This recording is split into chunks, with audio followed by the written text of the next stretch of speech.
नमस्कार दोस्तों, मैं डॉक्टर चौबे मोटिवेशनल स्पीकर। आज का जो अपना विषय है वो है व्हाट इज सेटिस्फैक्शन।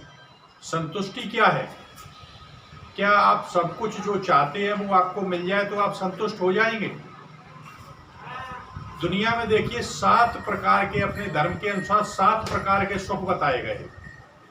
पहला सुख हो निर्मल काया, पहला सुख हो निर्मल काया, दूजा सुख हो घर में माया, और तीजा सुख पतिव्रता नारी, और चौथा सुख सुत आज्ञाकारी, पंचम सुख नगर में बासा, और छठवां सुख वैद्य कर बासा, सप्तम सुख पूर्ण हो आशा। तो पहला सुख हो निर्मल काया, यानी शरीर आपका जो है स्वस्थ होना चाहिए। दूजा सुख हो घर में माया, और धन होना चाहिए। तो धन देखिए दूसरे स्थान पर आता है।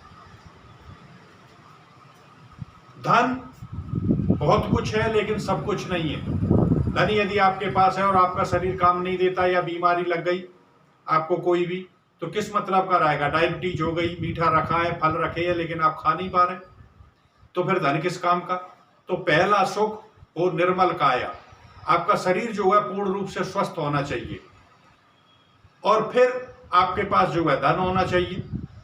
अन्य सुख जो भी आप चाहते हैं, मान लीजिए आप कंपटीशन की तैयारी कर रहे हैं, तो आप क्लास 1 ऑफिसर बन गए, प्रमोशन मिल गया, सब कुछ हो गए, और the toppest post senior, the most senior IAS बन गए आप।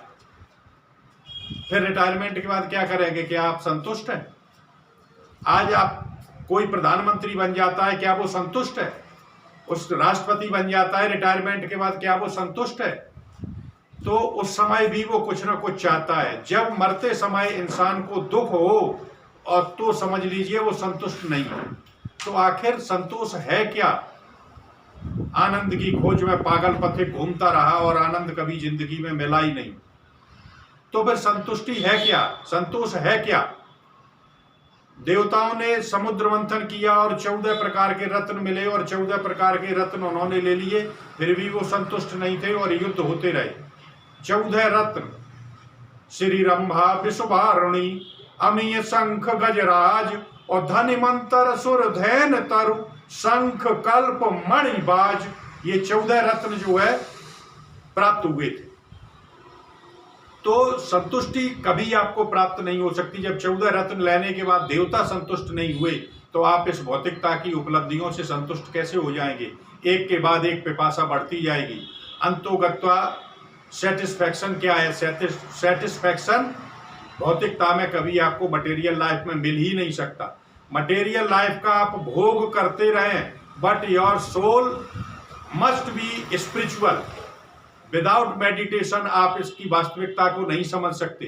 गीता कहती है आत्मानम विजानीय, आपका रामचरितमानस कहता है अपने आप को पहचानो, और बाइबल कहती है नो दाई सेल्फ। तो सभी धर्म यही कहते हैं कि आप अपने आप को पहचानिए।